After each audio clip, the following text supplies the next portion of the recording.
Bismillahirrahmanirrahim. Assalamualaikum warahmatullahi wabarakatuh. Sebelumnya perkenalkan, nama saya Cinta Hoerunisa. Di sini saya akan menjelaskan mengenai konseling Gestalt sebagai tugas ujian akhir semester mata kuliah teori BKI.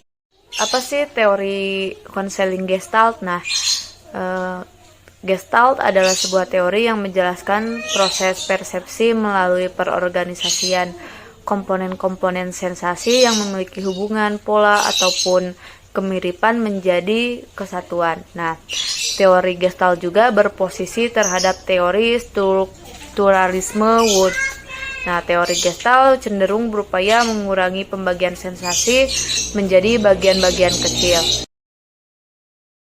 Teori Gestalt juga dibangun oleh 3 orang tokoh atau 3 orang ahli, yaitu Kurt Koepka, Max Wertheimer, dan Wolfgang Holzer. Mereka menyimpulkan bahwa seseorang cenderung mempersepsikan apa yang terlihat dari lingkungannya sebagai kesatuan yang utuh. Kemudian konsep dasar dari konseling Gestalt ini adalah pendekatan konseling ini berpandangan bahwa manusia dalam kehidupannya selalu aktif sebagai suatu keseluruhan. Setiap individu bukan hanya semata-mata merupakan penjumlahan dari bagian-bagian organ seperti hati, jantung, otak, dan sebagainya, melainkan juga merupakan dari koordinasi semua bagian tersebut. Dalam hubungannya dengan perjalanan kehidupan manusia, pendekatan ini memandang bahwa tidak ada yang ada kecuali sekarang. Maksudnya masa lalu telah berlalu atau masa lalu telah pergi dan masa depan belum dijalani. Oleh karena itu, yang menentukan kehidupan manusia adalah masa sekarang ini. Dalam pendekatan ini, kecemasan dipandang sebagai kesenjangan antara saat sekarang dan saat kemudian. Jika individu menyimpang dari saat ini dan terlalu terpaku pada masa depan, maka mereka akan mengalami kecemasan. Teknik-teknik konseling Gestalt. Yang pertama adalah permainan dialog. Teknik ini dilakukan dengan cara klien dikondisikan untuk mendialogkan dua kecenderungan yang saling bertentangan, yaitu kecenderungan top dog dan kecenderungan underdog. Kemudian adalah latihan saya bertanggung jawab. Teknik ini merupakan teknik yang dimaksud untuk membantu klien agar mengakui dan menerima perasaan-perasaannya daripada memproyeksikan perasaan itu kepada orang lain. Kemudian yang ketiga adalah bermain proyeksi. Proyeksi di sini adalah memantulkan kepada orang lain perasaan-perasaan yang dirinya sendiri tidak mau melihat atau menerimanya.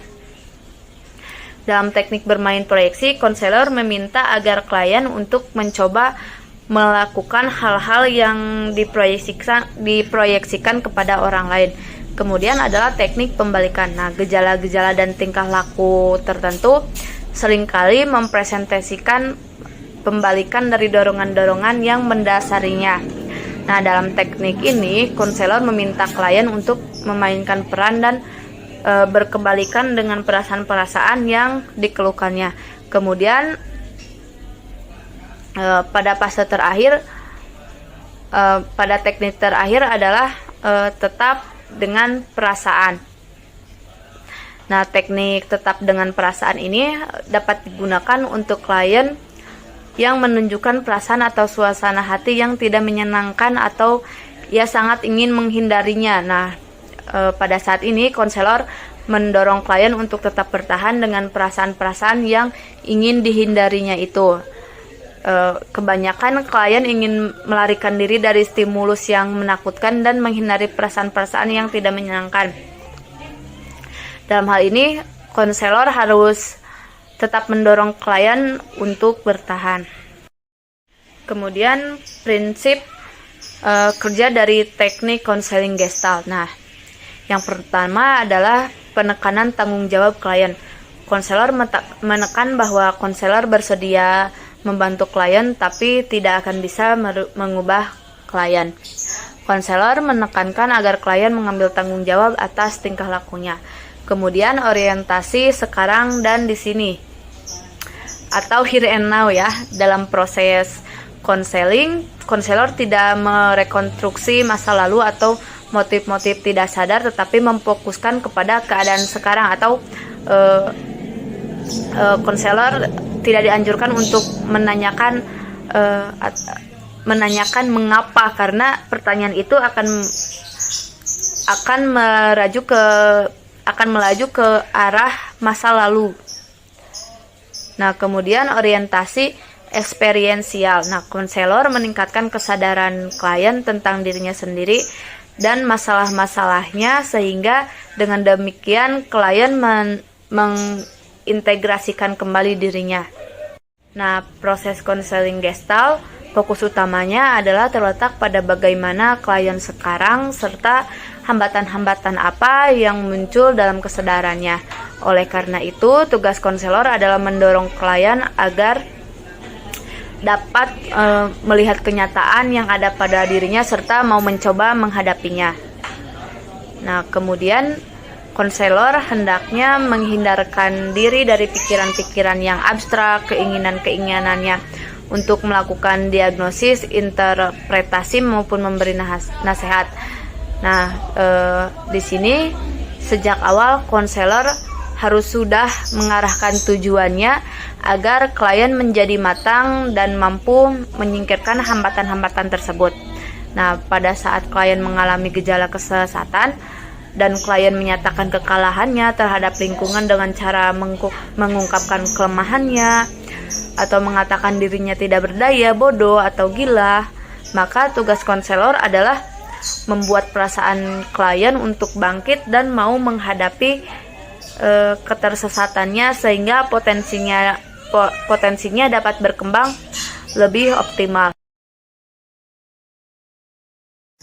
Tujuan dari konseling Gestalt ini juga adalah membantu klien agar menghadapi berbagai macam tantangan maupun kenyataan yang harus dihadapi. Nah, tujuan ini juga mengandung makna bahwa klien haruslah dapat berubah dari ketergantungan terhadap lingkungan atau orang lain menjadi percaya kepada dirinya sendiri dan dapat berbuat lebih banyak untuk meningkatkan kebermaknaan hidupnya. Teori Al-Hikmah. Apa sih teori Al-Hikmah? Nah, teori Al-Hikmah adalah sebuah pedoman, penuntun, dan pembimbing untuk memberi bantuan kepada individu yang sangat membutuhkan pertolongan dalam mendidik dan mengembangkan eksistensi dirinya, sehingga ia dapat menentukan jati diri dan citra dirinya, serta dapat mengatasi berbagai masalah hidup secara mandiri. Adapun ciri khas dari teori konseling Al-Hikmah ini adalah adanya pertolongan Allah Subhanahu wa Ta'ala secara langsung ataupun melalui malaikatnya, diagnos menggunakan metode ilham, intuisi, dan penyingkapan batin. Kemudian adanya ketauladanan dan kesolihan konselor.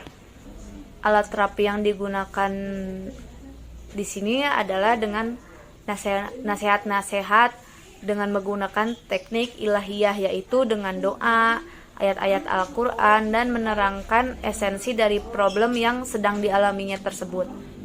Kemudian terdapat perbedaan teori Gestalt dan teori Al-Hikmah atau teori Barat dan teori Islam. Nah, pada umumnya teori Barat tidak menggunakan atau tidak dihubungkan dengan Tuhan maupun dengan ajaran agamanya.